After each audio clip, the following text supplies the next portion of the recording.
Greetings to all our viewers out there. My name is Brian Dobegonkosi, and welcome to Believers Care Society Book Review.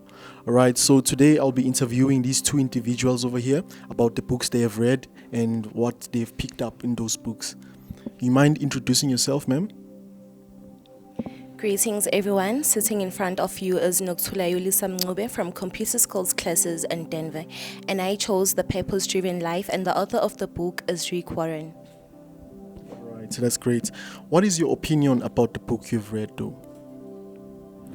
My opinion about the book is that it's actually a guidance about embracing your journey with God and building it and understanding God's purpose in your life. So what drives purpose? What would you say drives purpose exactly?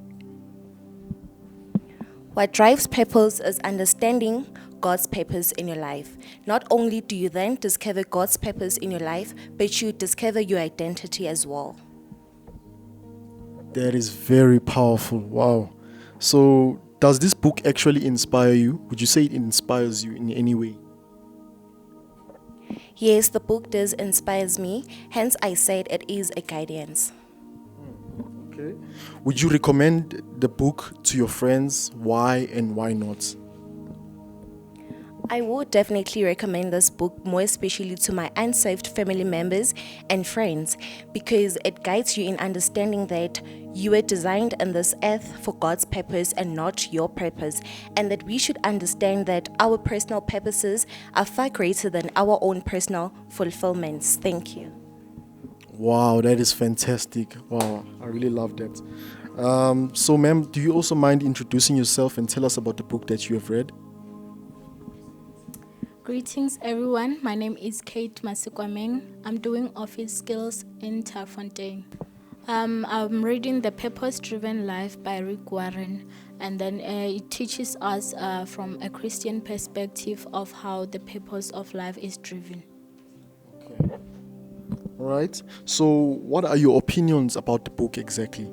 Do you have opinions? The book teaches us that it's more like when you face challenges, knowing you must know that you have a purpose that God has given you to fulfill in the world. So it's more like the challenges that you face, you must know that it's a purpose that God has put you to do. That's wonderful. That's wonderful. So what drives purpose exactly? What would you say drives purpose? The quest for personal fulfillment and to know the meaning of life and what God placed you on earth to do. All right. Does this book inspire you? Would you say it inspires you in any way? Of course it does, because it teaches me of my purpose on earth, of why I was created and why God gave me every challenges that I came across. That every purpose and every challenge that you have, it's God's way. Marvelous. So would you recommend this book to your friends? Why or why not? I would recommend it to my friends and families and other people, because it gives a meaning and it matches your energy. That's fantastic. I really love that. Take yours. All right.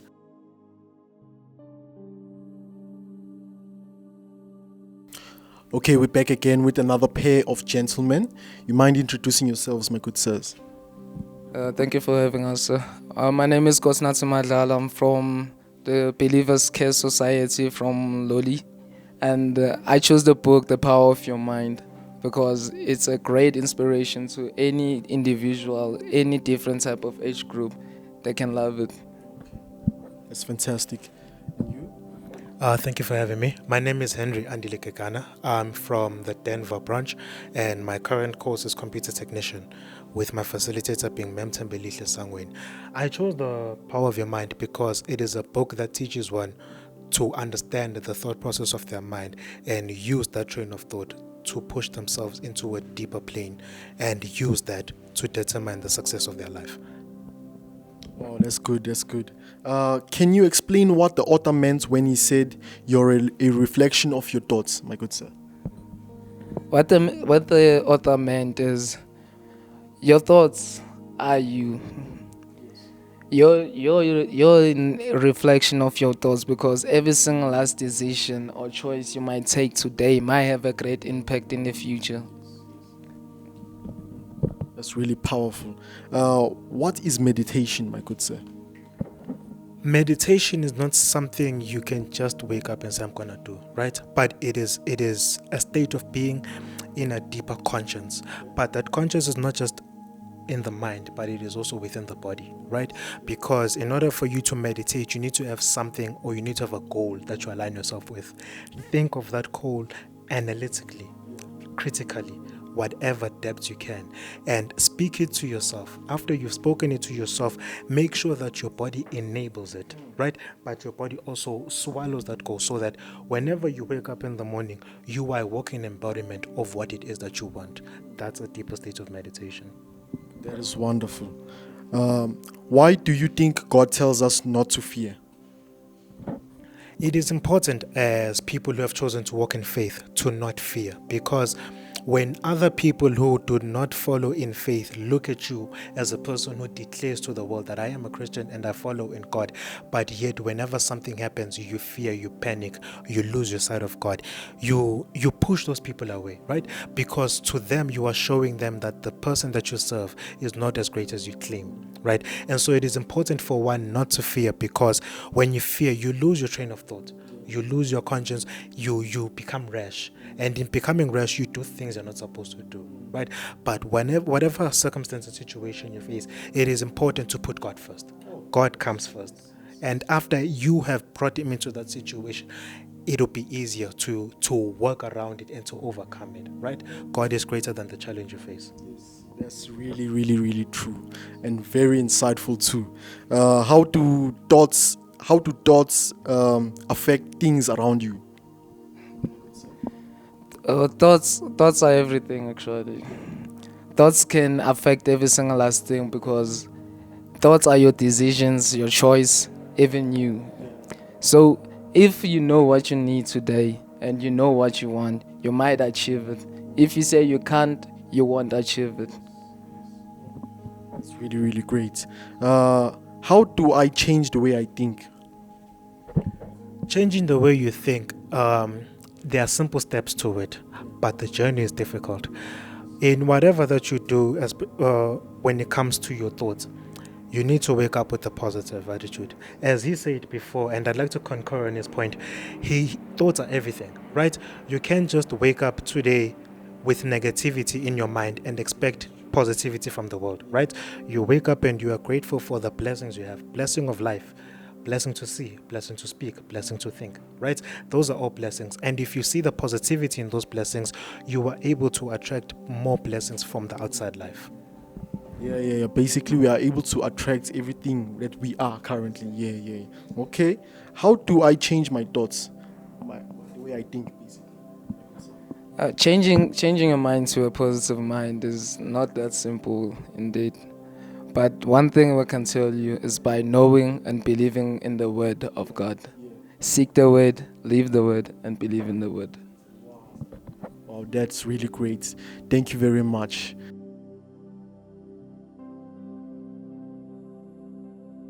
Okay, we are back again with another pair of gentlemen. By the way, you guys are looking fantastic. I love the dress code. The combos are communicating. Yeah. Okay. Do you mind introducing yourself? Greetings to the viewers and greetings to the host as well. My name is Innocent Mbala. I'm from Believers Care Society in Loli.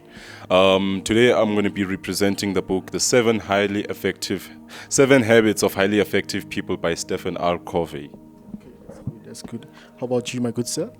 Yeah, thanks for this chance. My name is Israel Wabiwa, and I am from Denver, BCS. And the book that I shall cover today is a book that has inspired quite many individuals, including myself. This is The 7 Habits of Highly Effective People by Stephen R. Covey. Thank you.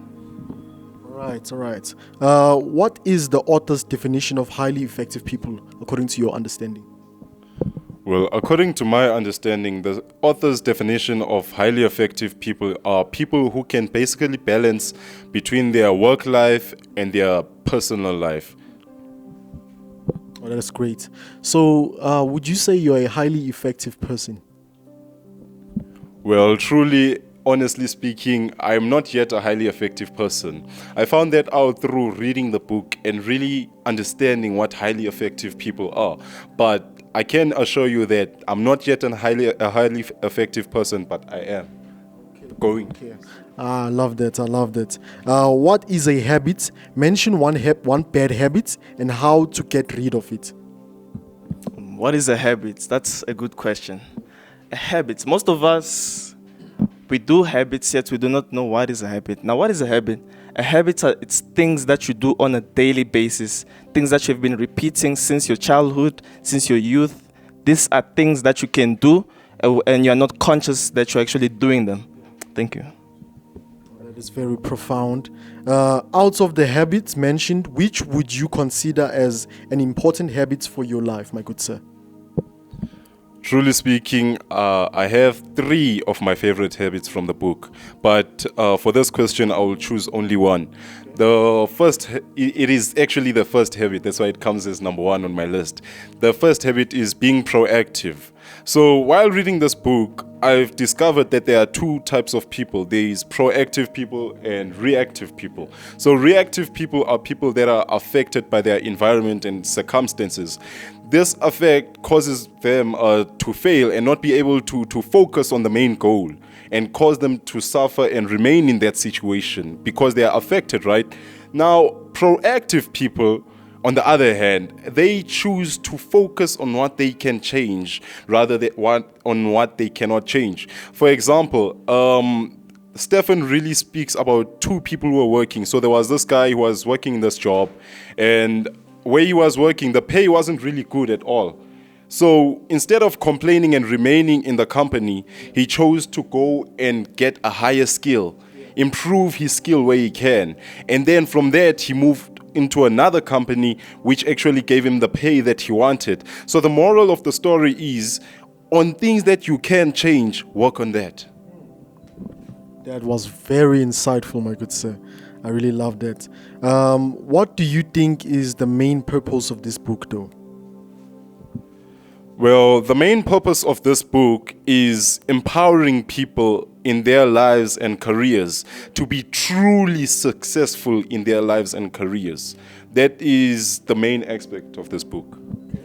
That's good. What do you think is the main purpose of this book? Well, this book is to raise awareness amongst individuals that anyone can achieve a successful life by practicing effectiveness, by practicing habits which highly effective people do on a daily basis, which renders them to have a successful life. For example, if you want a better career, be proactive. If you want to have better relationships, first listen to understand, then give your point. If you want to have a successful life, you should practice these principles which Stephen R. Covey emphasizes about. Thank you. That was awesome. Yeah. That was awesome. Do you think these habits could help someone who hasn't read the book, and why? Well, to be honest, it won't really help the person. It will be very difficult for the person to understand what these highly effective habits are without reading the book. Because I myself, as I've said in the beginning, that I'm not an effective person because I did not know about this book. I have not read the book. I do not know what to apply in my life to become a highly effective person. As brother has just said, understand first before being understood. I never knew that on my own, but the book has taught me that in order to be understood first, you have to first understand others. So truly speaking, it would not help anyone who has not read it. You have to read the book and hear how Stephen explains everything and the examples that he gives. You can truly see that you can truly apply this in your life. So you have to read the book in order for it to help you in your life. That was very profound. Wow, wow, wow. Do you think these habits could help someone who hasn't read the book, and why? Well, just as our brother had stated just now, is that this book, just as any other book, if you want to become a doctor, you should go to study first so that you can get aware of what you actually do not know. So this book raises an awareness of things that you actually were not aware of, things that you did not know that you can actually work on your life, just like how he spoke about mutual interests in relationships. You should first seek to listen and understand. Then you will build the rapport in that relationship. Thank you. Wow, that's really, really profound. Thank you so much, gentlemen. I really enjoyed this session. And thank you to the viewers out there. Thank you.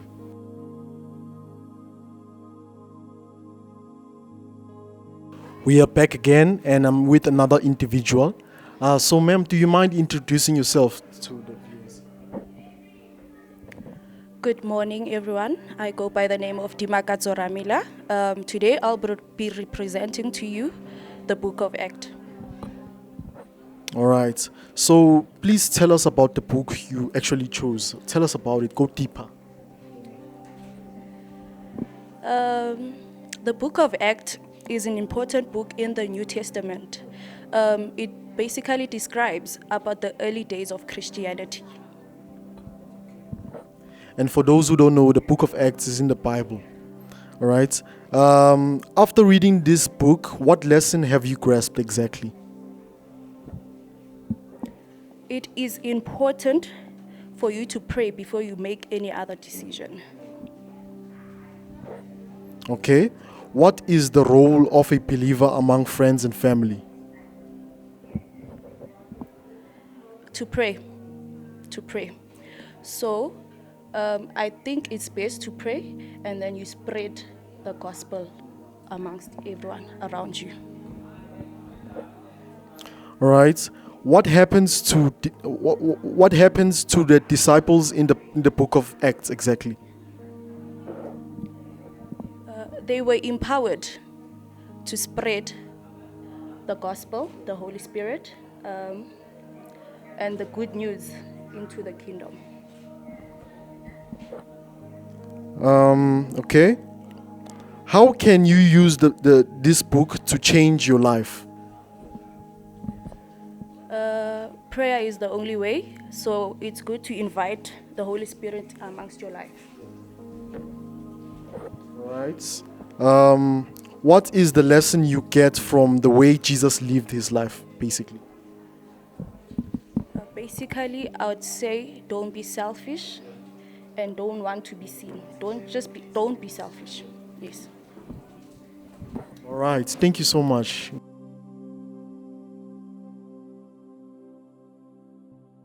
Okay, we are back again with another group of individuals.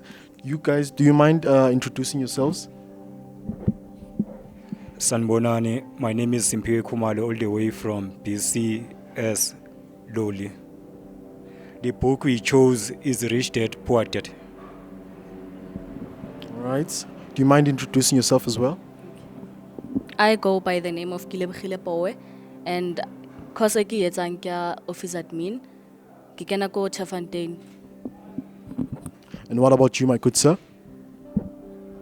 Hello everyone, my name is Brian Williams and I'm from Denver BCS. My course is Office Skill and the book I've chosen today is Rich Dad, Poor Dad.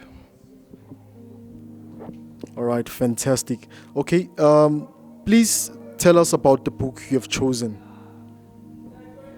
The book was written by Robert Kiyosaki. So in the book Rich Dad, Poor Dad, the author shares an important idea about managing money by showing how his two fathers thought about money. Okay. What are some of the important things that the author highlights about money? Some of the important things the author highlights about money is showing us how the rich accumulate the assets, while the poor class and the middle class, they don't. Instead, they accumulate liabilities thinking they're assets. All right. What is money in 2025 and has it become a need in the community, Brian? So money in 2025, or money in general, is a tool that gives you financial freedom in life. It gives you the freedom to do things that you desire, the things that you want in life. Money is a very huge tool. It can be your best friend or your worst enemy. Money in the community helps by, without money, we all fall apart.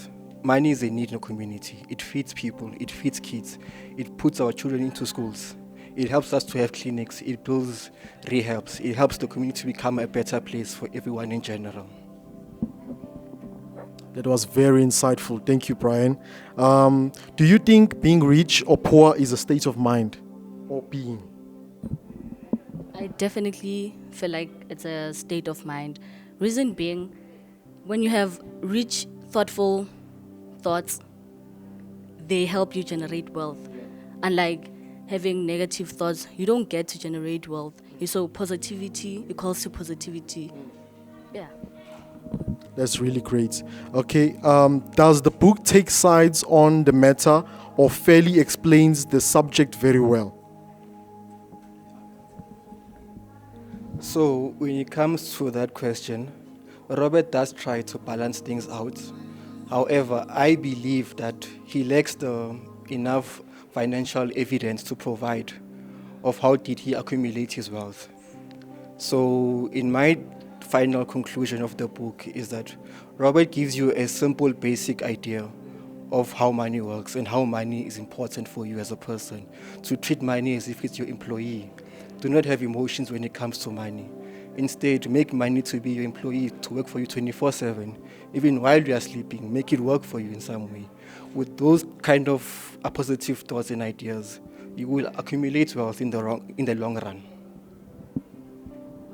Thank you so much, Brian. That was really great. Does the book take sides on the matter or fairly explain the subject very well? Would you say? I think it's clear that the author has a strong opinion and biases. All right. Thank you so much. That will be all. Thank you to all the viewers out there as well.